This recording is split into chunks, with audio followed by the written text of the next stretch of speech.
गुरुर्ब्रह्मा गुरुर्विष्णू गुरुर्देवो महेश्वरः गुरु साक्षात परब्रह्म तस्मै श्री गुरवे नमः. रसिक श्रोत्यांच्या चरणी साधन नमस्कार. आजची ही आपली 39वी कथा. आचार्यांनी बोलावयास सुरुवात केली. बोला मुलांनो, तुम्ही कोण, कुठून आलात व तुमच्या येण्याचे प्रयोजन काय? ज्ञानदेव म्हणाला, आचार्य प्रणाम. मापेगावच्या कुलकर्ण्यांचे आम्ही नातू आहोत. हा मोठा निवृत्ती, मी ज्ञानदेव, हा धाकटा सोपान व ही धाकटी बहीण मुक्ता. सभेतील श्रोत्यांच्या मध्ये कुजबूज झाली. वा वा, नावे तरी उत्तम ठेवली आहेत, पण नाव सोनूबाई वाहती कथलाचा वाळा, भांगेत उगवलेली तुळस देवाला चालत नाही. आचार्य म्हणाले, विद्वान पंडित हो, आपण गडबड करू नये, शांत राहावे. प्रत्येकाला आपले म्हणणे मांडण्यास पूर्ण संधी दिली जाईल. बोल बाळा, पुढे बोल. ज्ञानदेव म्हणाला, माझे पिता विठ्ठलपंत यांनी पैठणातच विद्याभ्यास पुरा केला. तीर्थयात्रेला गेले असताना ते अलंकापुरी पोहोचले. तेथील मुक्कामात अलंकापुरीतील सिद्धोपंत कुलकर्णी यांच्या कन्येशी रुक्मिणीशी विवाहबद्ध झाले. विवाहानंतर ते एकटेच अपुरी राहिलेली तीर्थयात्रा पुरी करून अलंकापुरी आले व माझ्या आईला घेऊन आपेगावी गेले. वर्षभरातच माझे आपेगावीचे आजोबाजी यांचा देहांत झाला. संसाराविषयी विरक्ती व ज्ञानार्जनाची ओढ यामुळे माझ्या पित्याने वडिलांकडून चालत आलेल्या कुलकर्णीपणाकडे लक्ष दिले नाही. म्हणजे उपजीविकेचे साधनच बंद झाले. माझ्या अलंकापुरीच्या मातुल आजोबांना हे वृत्त कळताच व त्यांना माझी माता ही एकच कन्या असल्याने आजोबांनी त्या दोघांना आपेगावाहून अलंकापुरी आणले. तेथील 3-4 वर्षांच्या वास्तव्यात त्यांना कोणतेच अपत्य झाले नाही. धड ना संसार, ना ज्ञानार्जन, ना आत्मविकास या द्विधा मनस्थितीत त्यांनी एका रात्री घर सोडले व काशीस प्रयाण केले. ज्ञानार्जनाची आत्यंतिक ओढ असूनही संन्यास ग्रहण केल्याशिवाय ज्ञानार्जन नाही, हा पेच त्यांना काशीच्या रामानंद स्वामींनी टाकला. तेव्हा मनात नसूनही त्यांनी संन्यास ग्रहण करून ज्ञानार्जनाचा मार्ग मोकळा केला. 12 वर्षे निष्ठेने ज्ञानार्जन झाले आणि एके दिवशी रामानंद स्वामींना कळले की माझे पिताजी विवाहित असून खोटे बोलून त्यांनी संन्यास घेतला आहे. तेव्हा गुरु आज्ञेने त्यांनी पुन्हा अलंकापुरी येऊन संसार सुरू केला. त्यानंतर आम्हा चौघांचा जन्म झाला. अलंकापुरी आलेल्या पैठणातील नागेश्वर शास्त्री यांनी पिताजींना देहांत प्रायश्चित्त सांगितले व ते त्यांनी पत्नीसह म्हणजे माझ्या आईसह अंमलात आणले. प्रयाग क्षेत्री त्यांनी देहत्याग केला. तेव्हा आमची आपणास अशी विनंती आहे की आपण आम्हाला व्रतबंध करण्यास परवानगी द्यावी व समाजाने जे बहिष्कृत केले आहे ते समाजात आम्हास सामावून घ्यावे. एवढेच. सभेतील विद्वानांमध्ये परस्परांमध्ये विचारविनिमय चालू झाला. धर्मशास्त्रांच्या पोथ्यांची पाने फडफडली जात होती, पण संन्यासाश्रमातून गृहस्थाश्रमात अशा प्रकारच्या उलट्या संक्रमणावर उपाय दिलेला आढळत नव्हता. धर्मसभेतील सर्व ब्राह्मणांनी नकाराच्या माना हलवल्या. तेव्हा आचार्य म्हणाले, मुलांनो, तुम्ही पाहिलेत, या अनेक धर्मग्रंथांतून शोध करून झाले, पण संन्यासाश्रमातून गृहस्थाश्रमात येण्याचे एकही उदाहरण नाही, तर त्यावर उपाय कसा असेल? इतक्यात एकाने ब्रह्मसूत्राची पोथी आचार्यांच्या हाती दिली व त्यातील एका सूत्रावर बोट ठेवले. ते वाचून आचार्य म्हणाले, हे पहा बाळांनो, ब्रह्मसूत्रातील हे एक सूत्र आहे आणि ज्ञानदेवाने ते सूत्र मोठ्याने म्हणून दाखवले. अतस्त्वीतर जायो लिंगाश्च. ज्ञानदेवाने तोंडपाठ म्हटलेल्या शुद्ध उच्चारांचे व अचूक सूत्र ऐकून आचार्यांना आश्चर्य वाटले. ते म्हणाले, अरे वा, तुला तर ते सूत्रही पाठ दिसते, मग त्याचा अर्थ काय होतो? पुढच्या आश्रमातून मागच्या आश्रमात येतो असे श्रुतीने सांगितले नाही, आणि शिवाय त्याच्या पुढील सूत्रे काय म्हणतात माहीत आहे? ज्ञानदेवाने तेही सूत्र म्हणून दाखवले. तद्भूतस्य तु ना तद्भावो जैमिनेरपि नियमातद्रूपाभावेभ्यः. आचार्य आश्चर्याने चकित होऊन, अरे वा, हेही सूत्र तुला पाठ आहे वाटते. त्यांचा अर्थ असा होतो की जो असे व्रत मोडेल त्याने प्रायश्चित्त घेतले पाहिजे, तरी त्याच्याशी भोजन, अध्ययन वगैरे व्यवहार लोकांनी करू नयेत, कारण स्मृतीमध्ये तसल्या लोकांची अत्यंत निंदा केली आहे. मग तू सांग की आम्ही तुम्हाला समाजात कसे सामावून घ्यावयाचे आहे? ज्ञानदेव म्हणाला, भूदेव आचार्य, आपली ही समस्या सुटली आहे. ज्यांनी आश्रमाचे संक्रमण केले त्यांनी देहांत प्रायश्चित्तही घेतले आहे व ते या जगतात अस्तित्वातही नाहीत. तेव्हा तुमच्या दोन्ही सूत्रांचा येथे काहीच उपयोग नाही. आम्ही त्यांची मुले आहोत. आम्ही आता प्रथमच व्रतबंध करून ब्रह्मचर्याश्रमात प्रवेश करू इच्छित आहोत व ती मुभा आपण द्यावी यासाठी विनंती करीत आहोत. आचार्य व इतर ब्राह्मण म्हणाले, पण जेथे मुळात संन्यासातून गृहस्थाश्रमात येणेच निषिद्ध आहे, तिथे त्यापासून झालेली संतती कशी स्वीकार्य असेल? शक्यच नाही. ज्ञानदेव म्हणाला, आचार्य व विद्वान ब्रह्मवृंद हो, धर्मशास्त्रात, ब्रह्मसूत्रात वा इतर कुठेही संन्यासाच्या मुलांच्या बाबतीत उल्लेख नाही. म्हणून तर आम्ही आपणापुढे येऊन उभे आहोत. श्रुती स्मृतीसुद्धा ऋषीप्रणितच आहेत. एकदा त्यांनी संन्यासानंतर गृहस्थाश्रम या उलट्या क्रमाला निषिद्ध ठरवले, पण पुढे कदाचित त्यांना संतती झाली तर त्याविषयी काय करावयाचे हा पुढचा प्रश्न त्यांच्या मनाला जाणवलाही नसेल. शिवाय धर्मशास्त्राचे नियम जर काही अपूर्ण असतील तर त्यांचा विचार करण्यासाठीच धर्मसभा असतात. आणखी एक महत्त्वाची गोष्ट म्हणजे नियम हे अगदी काटेकोर असतात, पण त्याची अंमलबजावणी ही माणुसकीने करून सुसह्य करावयास पाहिजे. तेव्हा त्या मानव धर्माला आवाहन करूनच आम्ही आपणा सर्वांना विनंती करीत आहोत. आचार्य म्हणाले, ज्ञानदेवा, तू फार हुशार दिसतोस, पण एक गोष्ट लक्षात ठेव की ज्यावेळी हा प्रश्न धर्मसभेपुढे आला त्यावेळी ही धर्मसभा केवळ धर्मशास्त्राचाच विचार करणार आहे आणि ही धर्मसभा केवळ धर्मशास्त्रच जाणते, मानवता धर्म वगैरे काही जाणत नाही. ज्ञानदेव म्हणाला, म्हणजे याचा अर्थ आचार्य, धर्मशास्त्र म्हणजे गुन्हा व शिक्षा यांचा तक्ताच दिसतो. मग कोणत्याही गुन्ह्याच्या शिक्षेची अंमलबजावणी धर्मशास्त्राचा जाणकार परस्परही करू शकेल? आचार्य म्हणाले, नाही ज्ञानदेवा, कारण गुन्हा का घडला याची तपशीलवार माहिती मिळवून तो गुन्हा कोणत्या परिस्थितीत झाला याचाही विचार करावा लागतो. उदाहरणार्थ, एखाद्या तरुणाने स्वतःच्या स्वार्थासाठी एखाद्याचा बुद्धिपुरस्सर घात केला असेल तर त्याला देहांताचीही शिक्षा होऊ शकते. पण तोच त्याने एखाद्या स्त्रीच्या संरक्षणासाठी केला असेल तर त्याला कदाचित माफीही मिळू शकेल. तेव्हा ते सर्व परिस्थितीवर अवलंबून आहे. ज्ञानदेव म्हणाला, असेच असेल म्हणून तर आचार्य देव याच गोष्टीचा विचार व्हावा म्हणून आमची कहाणी आम्ही तुम्हाला सांगितली. त्यात संन्यासग्रहण हे विद्यार्जनासाठी सक्ती केली म्हणून होते व त्यानंतर केवळ गुरु आज्ञेचे पालन म्हणूनच संसाराचा स्वीकार केला. विषयासक्तीचा त्यात लवलेशही नव्हता. या दोन्ही संक्रमणाला माझ्या पित्याचा दोष कोठेच येत नाही. आचार्य म्हणाले, नाही कसा? खोटे बोलून संन्यास ग्रहण केला हा तर मोठा दोष झाला. ज्ञानदेव म्हणाले, ज्ञानासारख्या पवित्र वस्तूची प्राप्ती व्हावी यासाठी व त्यातूनही त्या ज्ञानाने कोणताही स्वार्थ साधला जाण्याची शक्यता नसताना हे खोटे बोलणे क्षम्य आहे. आचार्य म्हणाले, पण आता त्याचा काय उपयोग? तुझ्या मातापित्यांनी जर देहांत प्रायश्चित्त घेतले आहे त्यामुळे त्यांचे संन्यास ग्रहण व संसारात परत येणे हा प्रश्न संपला आहे, तेव्हा त्याची चर्चा व्यर्थ होय. ज्ञानदेव म्हणाला, आचार्य, म्हणूनच आम्ही तुमच्याकडे आलो आहोत आणि आम्हाला व्रतबंध करून शुद्ध करून घ्यावे हीच आमची विनंती आहे. आचार्य म्हणाले, पण संन्यासाची मुले क्षुद्रापेक्षाही शूद्र मानली जातात. ज्ञानदेव म्हणाला, तसा प्रत्येक मनुष्य अगदी ब्राह्मणसुद्धा हा जन्मतः शूद्रच असतो. तो मुंजीने द्विज होतो, कारण सुभाषितही तसेच सांगते, जन्मना जायते शूद्रः संस्कारात द्विज उच्यते. आचार्य म्हणाले, पण आता मुंजी केल्या तरी तुम्हाला पुढील ज्ञान देण्याला कोणीही तयार होणार नाही. कृष्णाजी पंत म्हणाले, आचार्य क्षमस्व, मुलांच्या वडिलांनी यांना सर्व प्रकारचे ज्ञान दिले आहे. मुले व्युत्पन्न असून पूर्ण ज्ञानी आहेत. वेद उपनिषदांचा त्यांचा अभ्यासही उत्तम आहे, पण मुंज झाली नसल्याने त्यांना कसल्याही कर्मकांडाचा अधिकार नाही, एवढाच त्यांचा प्रश्न आहे. आचार्य म्हणाले, कृष्णाजी पंत, संस्कृत श्लोकांची पोपटपंची म्हणजे ज्ञान म्हणता येईल काय?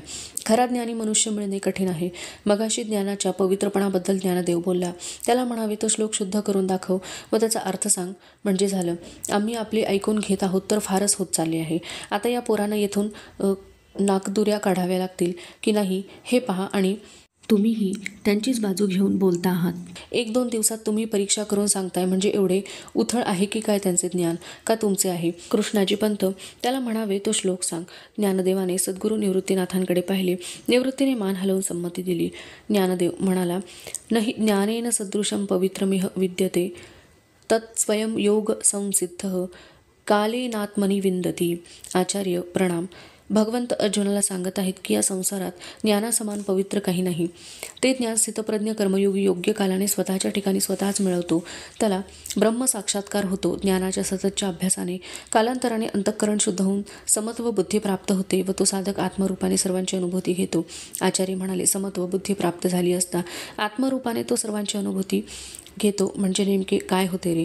ज्ञानदेव म्हणाला, समत्व बुद्धी म्हणजे चराचरातील प्राणीमात्रांविषयी आत्मबुद्धीने पाहणे, आत्मरूपाने एक ब्रह्म सर्व ठिकाणी भरून आहे हे पाहणे व त्याचा अंतःकरणातच अनुभव घेणे. चैतन्य रूपाने आत्मा सर्व ठिकाणी सारखाच असल्याने सुख दुःखादी विकारांचा अनुभवही सर्व ठिकाणी सारखाच प्रत्ययास येतो. ही जाण ज्ञानी पुरुषाच्या ठिकाणी असते, म्हणून दया क्षमा शांती यांचा वास ज्ञानी पुरुषाच्या ठिकाणी सदैव असतो. आचार्य म्हणाले, चैतन्य रूपाने आत्मा सगळीकडे आहे हे ठीक आहे, पण या गोष्टीचा अनुभव घेणारा कोण आणि देणारा तरी कोण आहे? सर्वच बोलघेवडे असतात. ज्ञानदेव म्हणाला, निष्ठापूर्वक उपासना करणाऱ्या कोणालाही ही अनुभूती दूर नाही आचार्य, पण हे कष्ट घेण्याची कोणाची तयारी नसते म्हणून हे ज्ञान केवळ पोथ्यातूनच राहिले आहे.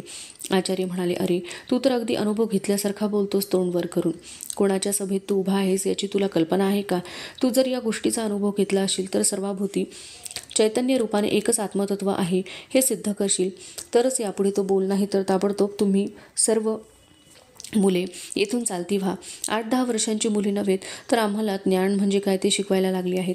तोवर आचार्यांना सभोवताली जमलेल्या गर्दीत एक पखालवाला आपल्या रेड्यांसहित उभा आहे हे दिसते. तेव्हा आचार्य म्हणतात, काय रे ज्ञानदेवा, चैतन्य रूपाने आत्मा सर्व ठिकाणी आहे असा जो तू अनुभूतीचा भाग आहे असे म्हणालास, मग मला सांग, हा समोरील रेडा त्याच्या ठिकाणी व तुझ्या ठिकाणी असणारा चैतन्य रूपी आत्मरूप एकच आहे असे तुझे म्हणणे असेल.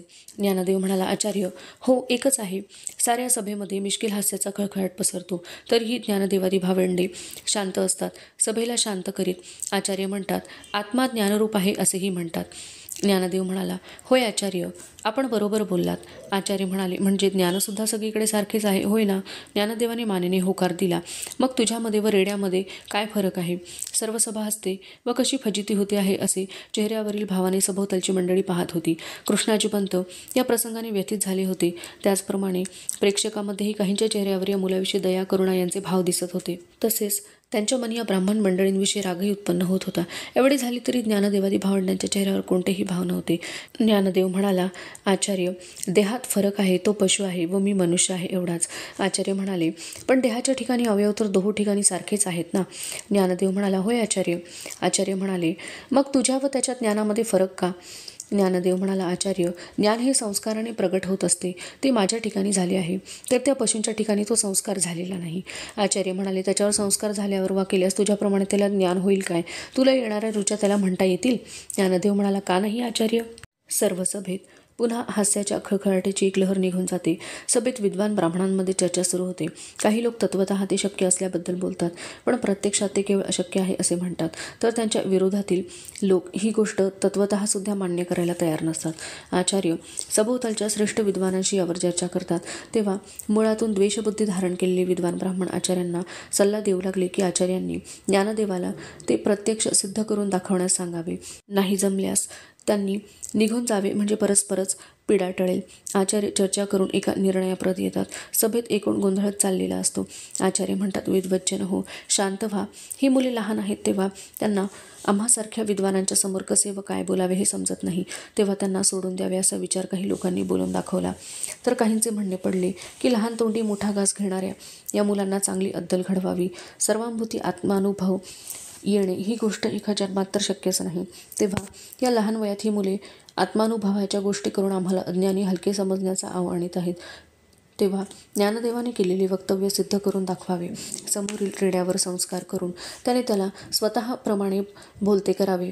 नाहीतर आमच्या पायी मस्तक ठेवून व या आमसभेची क्षमा मागून परत जावे. आचार्याच्या वक्तव्याला सभेतून उलटसुलट प्रतिक्रिया व्यक्त होत होत्या. कृष्णाजी पंतांच्या चेहऱ्यावर काळजी पसरली. प्रकरण अशा प्रकारे काही वळण घेईल असे त्यांना वाटले नव्हते. पैठणच्या ब्राह्मणांच्या न्यायाची ही पद्धत कृष्णाजी पंतांना नवीन नव्हती. निवृत्ती ज्ञानदेवादी भावंडांना समजून सांगावे व येथून निघून जावे असा विचार कृष्णाजी पंतांच्या मनात आला. त्यांची नजर निवृत्ती ज्ञानदेवांकडे गेली. दोघांचेही चेहरे शांत होते. प्रसंगाचे गांभीर्य व सिद्धतेचे कठीणपण त्यांना समजले नव्हते असे कृष्णाजी पंतांना वाटले. त्यांनी उठून ज्ञानदेवाच्या जवळ जाण्याचा विचार केला. तोवर त्यांना ज्ञानदेव निवृत्ती यांच्यात काही विचार चालला आहे असे दिसले. या मुलांना काही निर्णय घेऊ द्यावा असा विचार कृष्णाजी पंतांनी केला व ते शांतपणे पाहू लागले. ज्ञानदेवाने आचार्यांचे आव्हान ऐकले. त्याने निवृत्तीकडे पाहिले. निवृत्ती म्हणाला, ज्ञानदेवा, धर्म हा पोथ्या पुराणात नाही. धर्म हा ज्ञानरूप आहे व ते प्राप्त करून घेण्याचा अधिकार सर्वांना आहे. व्रतबंधाचे संस्कार हे लौकिकदृष्ट्या आवश्यक आहेत म्हणून आपण यांच्याकडे आलो, पण हे तर भलताच हट्ट धरून बसले आहेत. तेव्हा नाईलाज आहे. तुझे विधान सिद्ध करून दाखवण्यास काहीच प्रत्यवाय दिसत नाही, कारण परमेश्वरी इच्छाच तशी आहे. ज्ञानदेवाने निवृत्ती सद्गुरूचरणी मस्तक ठेवले. निवृत्तीने ज्ञानदेवाच्या मस्तकी हात ठेवला. ज्ञानदेवाने उठून आचार्यांना व सभेतील सर्वांना नमस्कार केला. मंद गतीने पावले टाकीत ज्ञानदेव रेड्याजवळ गेला. पखालवाल्याने रेडा सोडून दिला. रेडा पुढे होऊन मोकळ्या जागी आला. ज्ञानदेवाची हालचाल आमसभा श्वास रोखून पाहत होती. ज्ञानदेवाने रेड्याच्या शेपटीच्या उगमस्थळी हात ठेवला. डोळे मिटून ज्ञानदेवाने ओंकाराचा एक घनगंभीर ध्वनी उच्चारला. रेड्याच्या सर्वांगाला हलकासा कंप सुटला. ज्ञानदेवाने शेपटीच्या मुळाकडून हात पाठीवरून हळूहळू मस्तकाकडे फिरवीत नेला. तेव्हा रेड्याचे सर्वांग पूर्ण थरारून गेले आणि काही क्षणातच शांत झाले. ज्ञानदेवाने रेड्याचे मस्तकी हात ठेवला. रेड्याने एक वेळ ज्ञानदेवाकडे पाहिले. ज्ञानदेव म्हणाला, महिषराज, आपण काही जन्मांपूर्वी वेदाध्ययन केले होते, पण आपण ज्ञानाचे केवळ भारवाही होऊन आयुष्य घालवले. स्वतःला ना समाजाला ते उपयोगी पडले. म्हणून आपणावर ही वेळ आली आहे, ते ज्ञान आपण यावेळी प्रगट करावे अशी तुम्हाला विनंती करतो. आचार्य म्हणाले, ज्ञानदेवा, अरे ही सोंगे बंद कर, लवकर त्याच्या मुखातून वेद बोलव. ज्ञानदेव म्हणाला, आचार्य, माणसाचे मूल बोलायला सुरुवात करायला 1-1.5 वर्षे लागतात. हा तर पशु आहे, त्याच्यावर संस्कार करावयास नकोत काय? आचार्य म्हणाले, ज्ञानदेवा, म्हणजे हा पशु शब्द बोलायला आता 12 वर्षे घेईल काय? आणि तोवर ही सभा येथेच ताटकळत बसेल काय? ज्ञानदेवाने आचार्यांच्या बोलण्याकडे दुर्लक्ष केले. त्याने ऋग्वेदातील पहिल्या ऋचेची संथा रेड्याला दिली. महिषराज बोला, ऋग्वेदाची ही पहिली ऋचा म्हणा. ओम अग्निमेळे पुरोहितम यज्ञस्य देव मृत्विजम होतारम रत्नधातमम. आणि काय आश्चर्य, रेड्याच्या मुखातून ज्ञानदेवाने सांगितलेली ऋग्वेदातील पहिली ऋचा बाहेर पडली. रेडा म्हणाला, ओम अग्निमेळे पुरोहितम यज्ञस्य देव मृत्विजम होतारम रत्नधातमम. सर्व सभा आश्चर्याने थक्क होऊन गेली. आचार्य गोंधळून गेले. काय करावे हे त्यांना सुचेना. रेड्याचे वेदपठण चालू होते. आचार्यांना सल्ला देणारे तोंड लपवून बसले होते. कृष्णाजी पंतांच्या चेहऱ्यावर समाधान व आनंद स्पष्ट दिसत होता. आम जनता कौतुकाने ज्ञानदेवादी भावंडांकडे पाहत होती. आपल्याच तंगड्या आपल्याच गळ्यात अडकल्याचे आचार्यांना कळून आले. सल्लागार कुठेच दिसत नव्हते. रेडा वेदाचे पठण करीत होता. आचार्यांना राहवले नाही. ते धावत ज्ञानदेवाजवळ गेले व त्याच्या पायी लोटांगण घातले. आचार्य काकुळतीला आले होते. आचार्य म्हणाले, ज्ञानदेवा, थांबवा हे वेदपठण. आम्ही आपली नको ती परीक्षा पाहिली. आम्हाला आमची चूक कळून आली व आपणा सर्वांची योग्यताही समजली. आपले हे सामर्थ्य पाहता आम्ही आपणाला शुद्धीपत्र देणारे कोण असेच आम्हाला वाटू लागले आहे. ज्ञानदेवाने रेड्याच्या मस्तकावरील हात काढून घेतला. रेडा बोलावयाचा थांबला. आचार्यांनी ज्ञानदेवाला इतर विद्वानांनी निवृत्ती, सोपान व मुक्ता यांना आदराने व्यासपीठाकडे आणले. धर्मसभेच्या आचार्यांच्या आसनावर चौघांना आग्रहाने बसवले. सर्व सभेचे विद्वान पुन्हा आपापल्या स्थानी बसले. ज्ञानदेवाने केलेल्या चमत्काराबाबत लोकात कुजबूज होत होती. आता इतका वेळ दुर्लक्षलेला रेडासुद्धा कौतुकाचा विषय झाला होता. तसाच तो पूज्यही झाला होता. आचार्य बोलावयास उठले. सभासद व इतर सज्जन लोक हो, आपण शांत व्हा. धर्मशास्त्रातील शब्दाची चिकित्सा करण्यात आम्ही आमचे जीवन घालवले. मला वाटते आम्ही केवळ चोथा चघळण्यातच वेळ घालवला आहे. जीवनाचे खरे सार या ज्ञानदेवादी भावंडांनी जाणले व आत्मसात केले अशी आमची खात्री झाली आहे. ज्ञानदेव हे नावाप्रमाणे खरोखरीच ज्ञानाचे देवच आहेत. विद्या विनयेन शोभते, तशी नम्रताही त्यांच्या ठिकाणी आम्हाला प्रत्ययाला आली आहे. आताच्या चर्चेत एक सुभाषित त्यांनी म्हणून दाखवले, पण त्यातील पूर्वार्ध केवळ त्यांनी उच्चारला. त्याचा उत्तरार्ध ही त्यांची आत्मस्तुती झाली असती म्हणून ती त्यांनी टाळली. हा त्यांचा खरोखरीच मोठेपणा आहे. तो श्लोक मी आपणास म्हणून दाखवतो. जन्मना जायते शूद्रः संस्कारात् द्विज उच्यते वेदपाठी भवेत् द्विजो ब्रह्म जानाति ब्राह्मणः. सभासद हो, आम्ही केवळ वेदपाठी आहोत. चौथा चरण आपण पूर्ण केला नाही तेव्हा आपण केवळ विप्र आहोत. पण ज्ञानदेवादी भावंडे खरोखरीच ब्राह्मण आहेत. ज्ञानदेवादी भावंडांची योग्यता पाहिल्यावर त्यांना आम्ही शुद्धीपत्र देऊन समाजात सामावून घेणारे कोण असाच प्रश्न आम्हाला पडला आहे. मी व्यक्तिशः त्यांची क्षमा मागतो. असे म्हणून आचार्य ज्ञानदेवांना नमस्कार करण्यासाठी वाकू लागले. तोच ज्ञानदेवांनी पुढे होऊन आचार्यांना उठवले. ज्ञानदेव म्हणाले, आचार्य व ब्रह्मवृंद हो, आपला मान व योग्यता मोठी आहे यात काही शंका नाही. आपण आम्हा बालकांना आधार दिलात यातच आम्ही सर्व काही मिळवले आहे. आपणा सृष्टीकडून आम्हाला मान्यता मिळावी एवढाच हेतू होता, तो सिद्धीस गेला. आपण तेवढे शुद्धीपत्र आम्हास द्यावे म्हणजे आम्ही अलंकापुरी परत जाऊ. सर्व सभेतून शब्द उमटतात, साधू साधू साधू साधू. सर्वांना शांत राहण्याविषयी विनंती करून आचार्य पुढे म्हणाले, ज्ञानदेवादी भावंडांना उद्या एक शुद्धीपत्र दिले जाईल. त्यांचा तसा आग्रह असल्याने आम्ही शुद्धीपत्र तयार करतो. त्याचा त्यांनी स्वीकार करावा हीच आमची त्यांना विनंती आहे. सभा संपली. सभा सुरू होण्यापूर्वीच्या वातावरणात व आताच्या वातावरणात आमूलाग्र बदल झालेला होता. ज्ञानदेवादी भावंडांकडे प्रथमतः हेटाळणीने द्वेषाने पाहणारे डोळ्यात विस्मयाने वादराने पाहू लागले होते. संन्याशाची मुले म्हणून प्रथम त्याचे मुखावलोकन टाळणारे डोळे आता त्यांचीच रूपे डोळ्यात साठवून ठेवण्याची धडपड करीत होते. पैठणात रेड्याच्या मुखातून वेदऋचांचा उच्चार, ही बातमी वाऱ्याच्या वेगाने पसरली जात होती. जो हे ऐकेल तो धर्मसभेच्या दिशेने धाव घेत होता. सर्व पैठण एकाच दिशेने धावत होते. वर्षाकाळी नाले, नद्या, ओढे जशा वेगाने वाहत जाऊन एका महानदीला मिळतात व ती महानदी सागराला जाऊन मिळते, तसे गल्लीबोळातून व रस्त्यातून धावणारा समुदाय एकत्रित होत होता. धर्मसभेला येऊन मिळत होता. ज्ञानदेवादी भावंडांचे दर्शन घेऊन कृतार्थ होत होता. दूरनच त्यांना नम्र अभिवादन करीत होता.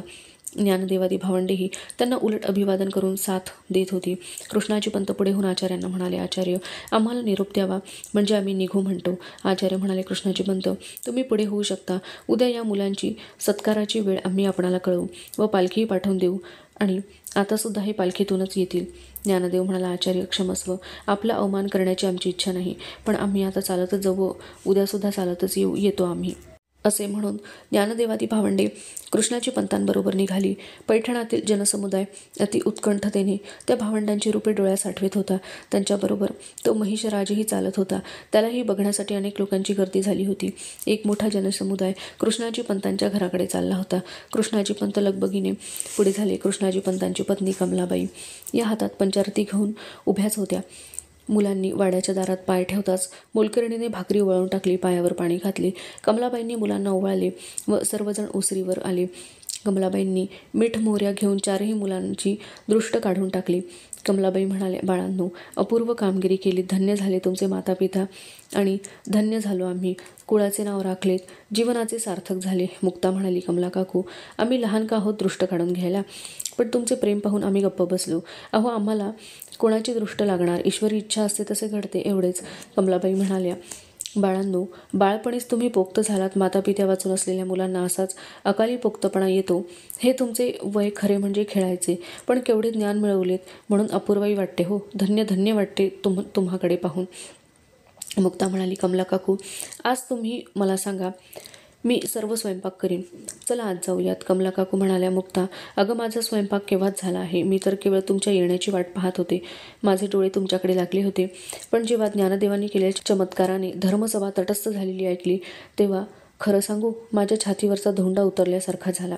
ज्ञानदेव म्हणाला, कमला काकू, अहो, यात आमचे काय आहे. तुमच्यासारख्या सच्ची लोकांच्या मनातील आमच्याविषयीच्या तळमळीतून व आशीर्वादाच्या सामर्थ्यातून हे घडले. परमेश्वरच असे अनेकांचे सामर्थ्य उभे करीत असतो व तोच हे सर्व घडवून आणत असतो, हेच खरे आहे. ज्ञानदेवादी भावंडांनी कृष्णाजी पंत व कमला काकू यांना नमस्कार केला.